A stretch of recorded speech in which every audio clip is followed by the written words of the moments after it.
Hello everybody, I am RedWolf player and I'm here to talk to you about 2018's God of War. Now, this God of War game really just blew the cap off of what we believed God of War games to be before.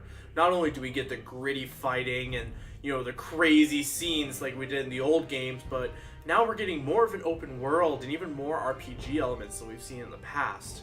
This game really just kind of takes the mold of the old games, just shifts it just enough to, in my opinion at least, really make it a better and, more involved experience. Now, one thing I do want to throw out there, through this video, how I'm going to be scoring the game is I take a few different categories and then, we're going to go through them, these categories specifically. We're going to be looking at combat, we're going to be looking at the story, we're going to be looking at boss fights, these certain creatures that I'll mention later. We're going to be looking at the visuals of the game, then we're going to total all of that up into one score. Now, the points may seem a little arbitrary, just like I threw a dart at a board, which thankfully is not in view right now. But I really think about these scores, and I'm really thinking about, what number can I somehow attribute to these different topics. And so, just wanted to throw that out there. As well, I do talk about some spoilers in the game, just some kind of minor story spoilers here and there. I'm not going to blow the ending out of the water, but there's some middle stuff that gets kind of jumped out a little bit. And so, if you're afraid of spoilers at all and you just want to see what the score is, you just gotta click right up here, whoosh box or something. You just click there and you're able to kind of skip straight to the end and see what score I attribute to all these different categories. With that being said, let's just go ahead and start looking at the game. First thing I want to talk about is combat, and the first thing about combat I want to talk about is the Leviathan Axe. Now, this axe just feels so good to use. The animations, the way it just thunks back in your hand when you retrieve it just feels great. There are a lot of abilities you can assign, and that's a lot of fun. You do like spin attacks and things like that, and all of this is basically why I want to give the Leviathan Axe 25 points. Next part about combat I want to talk about is Atreus. Now, this boy is a fun addition to the game. There are some battles that you really don't need him around, but, if you're being rained down on by enemies or in big boss fights, there's one button you press and it just feels like there's a mighty force of doom just behind it. He's a lot of fun to have on your team, and that's why we're going to give Atreus 18 points. Last part of combat I want to talk about is the Blades of Chaos. Now, I personally really struggle with how I feel on these because on one hand it's so badass to just pick them up and just feel like Kratos how he used to in the old games, but on the other hand it's kind of hard because he really doesn't want to use these. You can see that, you can tell that through the story, and so it makes me feel a little uncomfortable to use them. In a way, I think that might be the point, but still, it's just that uncomfort's there, and because of that, I'm actually just going to give the Blades of Chaos 15 points for this game.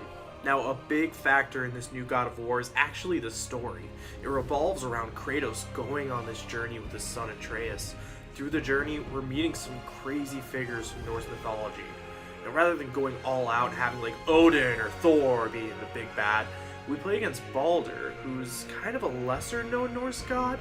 But God of War takes all of these known or unknown characters, they take creatures, dwarves, dragons, puts them together in truly unique and interesting way. The only part where I think the story falls a little flat is the side missions. Personally, I just think they're kind of unnecessary. I would have rather had more treasure hunting or myth hunting and maybe throw another god or two in there, but that's just me.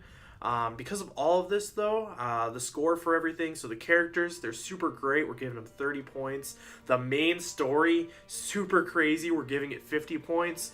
The side missions, they're a little weaker, but they can still be fun, so we'll just go with 10 points for those. Now, let's talk about boss fights, okay? The boss fights basically fall into three categories for me.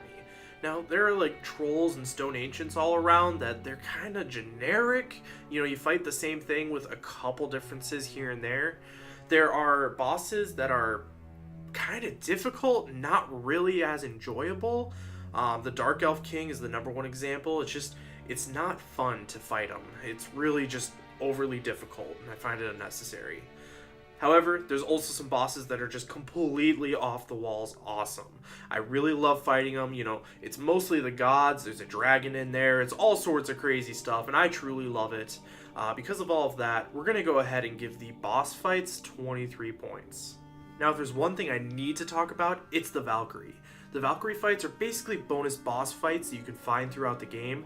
You start accessing them about 3/4 of the way through the game, but I pretty much waited until the end to even try and get any of them because I needed better armor. These are badass ladies who are just gonna murder you over and over again if you are not prepared. The boss fights are really fun. All of them have some unique ability to them that they're able to use to try and take you down. Overall, I think they add something to the game, but it's a shame they're not more integral to the game. And so we're going to go ahead and give them 20 points just because of how fun it is. The last thing I want to talk about for this game, the visuals. Now, I played this game on a PS4 Pro, and maybe that skews my opinion a little bit, but let me tell you, this thing ran beautifully. You're able to go through all sorts of different places, snow, heat, grass, just everything, and it is just breathtaking. I really found myself stopping and trying to take in the visuals, and so we got to give the visuals 50 points, just straight out. They were amazing. Okay, now that we have everything scored, we got to add it all together and give the entire game one score here. So if we start with combat again, we gave Leviathan Axe 25 points, we gave Atreus 18, and the Blades of Chaos 15. So total for combat, we're at 58 so far. Now the story, we gave the characters 30 points, the main story 50 points, and the side missions 10 points, whatever. So that brings it to 90 points there. The boss fights, we gave 23, the Valkyries, we gave 20. The visuals, absolutely stunning, so we gave them 50 points. Now, if we do a little bit of math, add that all together, we scored this game at 241 points. Now, in the future, how I want to do this is I want to, show the game in the list, and I want to kind of say, oh, compared to these games, here's how it ranks. But God of War for the PlayStation 4 is the first game that I'm really ranking in my list here. It gets the huge honor of being #1 in the list. Will that stay the same? We'll have to find out next time I look over a game and add it to my list.